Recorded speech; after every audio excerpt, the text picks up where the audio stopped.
Hi, I'm Steve Clemons. I direct the foreign policy programs at the New America Foundation and publish the political blog, TheWashingtonNote. I'm here with former ambassador, very distinguished diplomat Christopher Meyer, who used to serve as the United Kingdom's ambassador here in Washington and was a friend then. And after he left, he wrote one of the most mesmerizing books on the lead-up to the Iraq War conflagration that the United States, Britain, and other allies were involved in, called D.C. Confidential, and it was a page-turner. Chris, thanks so much for being here. Great to be here, Steve. You've got a new book called Getting Our Way, 500 Years of Adventure and Intrigue, the Inside Story of British Diplomacy. I don't know, we'll get a picture there, which I haven't broken yet, but I do know that this is a bit of a juicy treatment of the international scene as well. What are the zingers in your new book? Well, I zing from the 16th century through to the late 20th century. I go through 9 episodes in which various British diplomats have been involved in extremely difficult situations. Some of them are purely diplomatic and matters of foreign policy. There's also sex, violence, intrigue, all kinds of stuff that you have to contend with. And I've got to say to you that the Congress of Vienna of 1814, which really drew a map of Europe for the following 100 years until the First World War, was a place of promiscuous depravity as well as of the most superb diplomacy. I enjoyed writing about that. Well, when you wrote in D.C. Confidential about the lead-up to the Iraq War, your notes and your personal annotations, if you will, with some of the key decisions proved to be so valuable in understanding how the United States and your government, then under Tony Blair, took what you consider to be somewhat of a disastrous course.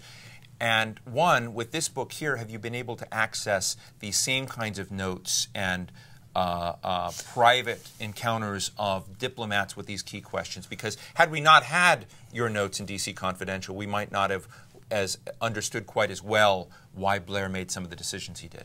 Well, what I've tried to do in this book is really to illuminate 2 personal obsessions of mine. One is that if we ignore the lessons of history, we are condemned constantly to reinvent the wheel. And this is particularly the case, for example, in Afghanistan, where the British have been now 4 times in 160 years, and we don't seem to learn very much along the way. The other thing that I'm really obsessed about, and I try and sort of throw things in which are contemporary to link to the historical stories, but one of the things I'm really driven by is if you're going to send troops abroad into harm's way, you have to have the absolute clarity about what the strategic purpose is, what the political purpose is. And not only do you need clarity, you need realism as well. Absent those 2 things, you get yourself into trouble. And that's why we got into trouble in Iraq, and which we may not be out of yet, actually, and why we are in trouble today in Afghanistan. 8-year war in Afghanistan. And you have said, quoting another British general, if this madcap venture is to take 40 years, as General Sir David Richards, Chief of the General Staff, averred this year, no conceivable national interest can be served by such an eccentric concentration of resources on a country of marginal importance. Does this capture how you look at our challenges today in Afghanistan? Can you share a few thoughts about, I mean, we're having a policy debate in the United States right now, and sources are increasingly leading us to think that Obama is going sort of 3/4 McChrystal, about 30-some-odd thousand troop deployment.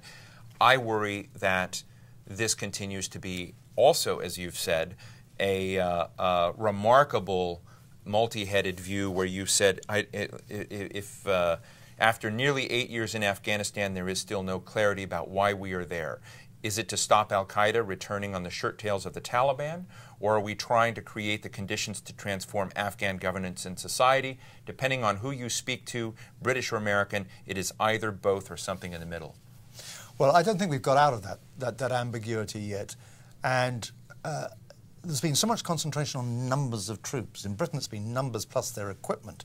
And this, to me, puts the cart before the horse, because you cannot decide how many infantry, special forces, or whatever you're going to put into Afghanistan until you're absolutely clear about what it is they're there for. And there is not clarity. Now, over in London, we hear that Obama is being accused of dithering by his political opponents here. But by God, if I was President of the United States now and I had the Afghan problem on my desk, I would be dithering, because one false move on this, getting it wrong, could condemn the United States, not to mention Afghanistan and maybe Pakistan as well, to much worse things than have happened already. So it is essential to be clear. I think the penny is now dropping in London that the democracy project, if I can put it like that, is a fool's errand. We've seen, actually Karzai has done us a favour by running a thoroughly corrupt campaign, because what that has done is to tell us that the notion of turning it into a rather pristine democracy anytime soon is futile, and we should get that out of the way, and that has an impact on the role and number of troops we're going to put in there. If it is to build an Afghan army and an Afghan police force, that's not going to happen any time this side of the limits of toleration of the British and American people, in my view. That also is probably, to a degree, a fool's errand as well. And just days ago, though, Gordon Brown gave a speech basically saying to President Karzai, if you don't clean up your government, we won't be able to justify staying. So is Gordon Brown really sending signals that we're going to begin to look at a withdrawal or a lesser commitment of the UK to Afghanistan? Great cynics in London, plenty of them, say what this is all about is how do you get out? And how do you get out in good order? And I think a lot of people in London realize that we can exhort President Karzai to run a cleaner government, and even if he wished to, though, can't happen. It can't happen. He can't do it because it's not the way it works there. Sure. It's not the way it works there. So it may be that people on both sides of the Atlantic are setting the situation for withdrawal, raising the bar so high, Karzai doesn't meet it, and then we say, well, sorry, we've done our best. We'll carry on doing a bit of training here and a bit of training there. We'll help you build a bridge here or a dam there. But on the whole, we're out, and we're going to leave in an orderly fashion. Ambassador Meyer, as you look at this legacy of British diplomacy over these last many centuries, what would you say is most missing today in terms of particularly the transatlantic relationship between the UK and the United States, and more broadly Europe and the United States? What is our corner of the world, you could even add, what are we not getting right at what feels to me to be a highly discontinuous moment in history that we need to get right from your perspective? Well, I think there are two things that are not right today. One of them has been illuminated by Iraq and Afghanistan. That is to say, we seem to have forgotten what the proper articulation should be between force and diplomacy, between the use of the military and political goals. The two things have got disconnected. Clausewitz said that war was the extension of politics by other means. He said that at the beginning of the 19th century. At the beginning of the 21st century, we seem to have forgotten that. It is an eternal verity, and it's missing, has been missing from our diplomacy and our foreign policy. I mean, yours and ours, and actually and other Europeans. The other thing that I think people are starting to forget is this: we talk about globalization endlessly without actually defining what we really mean by it. We talk about interdependence. And then this leads to the fallacy that we should all be subscribing to global values, that there's some big global value out there, so set of them, which we can then subscribe to, and that the day of the nation state is over. Now, I think the contradiction of the age is indeed national frontiers looking more and more porous and transparent because everything, all kinds of stuff crosses them now. But the paradox is, as this happens, nationalism, the nation state, is nonetheless on the march.